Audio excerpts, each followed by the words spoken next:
Hey guys, welcome back.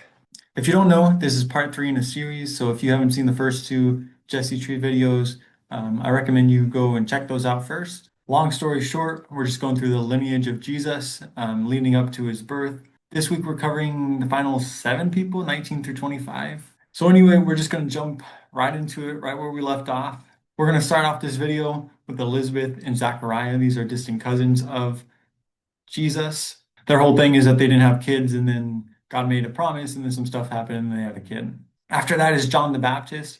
John the Baptist is that kid, and he is also kind of the forebearer of Jesus. He was sent ahead of Jesus to kind of prepare the way.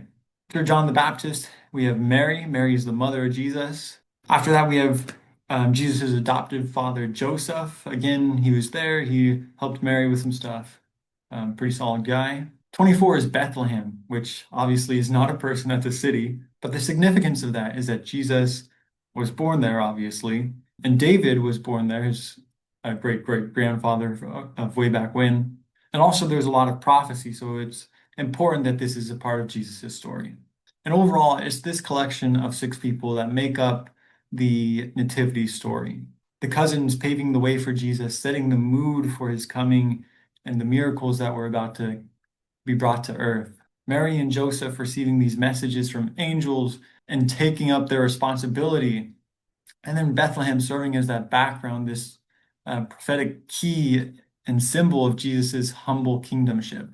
All right. However, there are two more. I skipped over number 19, and we have to get to number 25. I just wanted to set the nativity story apart for a second. We always talk about the nativity story. Everybody knows the nativity story. But for this video, as we wrap up our Jesse Tree series, I wanted to focus on the 19th and 25th days. On December 19th, we read Micah chapter 5, verses 1 through 5. Go and read that whole passage. Pretty good stuff. I'm just going to read verses 2 and then 4 and 5. But you, Bethlehem Ephrathah, though you are small among the clans of Judah, out of you will come for me one who will be a ruler over Israel, whose origins are from old and ancient times. He will stand and shepherd his flock in the strength of the Lord, in the majesty of the name of the Lord his God, and they will live securely, for then his greatness will reach the ends of the earth, and he will be our peace when the Assyrians invade our land and march through our fortresses. In his day, Micah was not having such a great time. He lived in a broken, divided land ruled by evil men and attacked on all sides by enemies. He was serving the Lord in a time where most had given up on God entirely in favor of sin and fear and false gods. But in this dark, chaotic, evil mess of the world, God gives Micah this divine promise that a ruler, an ancient being, a shepherd, a conqueror, a protector will be born in Bethlehem. And Micah found this sense of hope in this promise, this overwhelming sense of peace and joy in this victory 700 years before it would occur. I'm going to jump ahead for a bit to day 25. So this is Christmas Day. I'm reading from Luke chapter 2, verses 6 and 7. While they were there in Bethlehem, the time came for the baby, the ruler, the ancient being, the shepherd, the conqueror, the protector, to be born. And she gave birth to her firstborn, a son, the hope, the peace, the joy. She wrapped him, the promise fulfilled, the gift of God, the perfect answer, in cloth, and placed him in a manger with animals that he created in pure humility because there was no guest room available for them.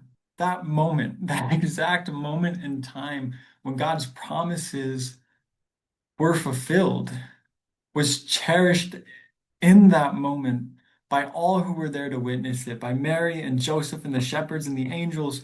They all came and they took it to heart. And 2,000 years after that, we cherish that moment, remembering it every single year, if not every single day of our lives, the moment that the Savior came to earth. And 700 years before, Micah cherished that moment. Isaiah cherished that moment.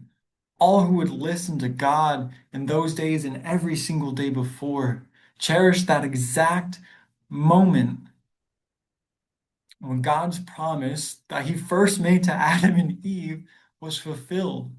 And to us in the present day and to those who were there and everyone who came before that, this moment has overwhelmed us all with this divine sense of hope and this endless sense of peace and this beautiful, beautiful sense of joy, maybe most of all, this sense of joy.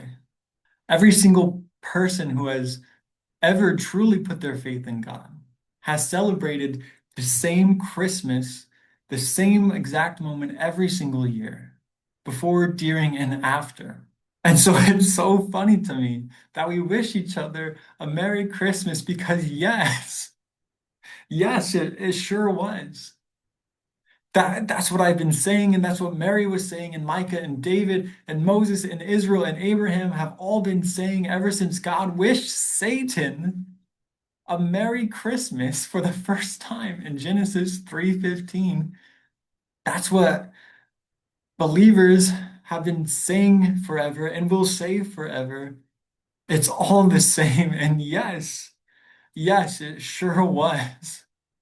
And that's, to me, that's really the whole point of Advent, acknowledging and cherishing God's promise fulfilled. God seeing the problem the moment it was created and making sure that all of humanity knew that someday, on his word, a savior would come and correct the whole damn process, as well as acknowledging the process that he still is holding in his heart to come back when the time is right. We have one more Devo this year. We have big plans coming up for next year, so stick around. But until then, we wish you a Merry Christmas.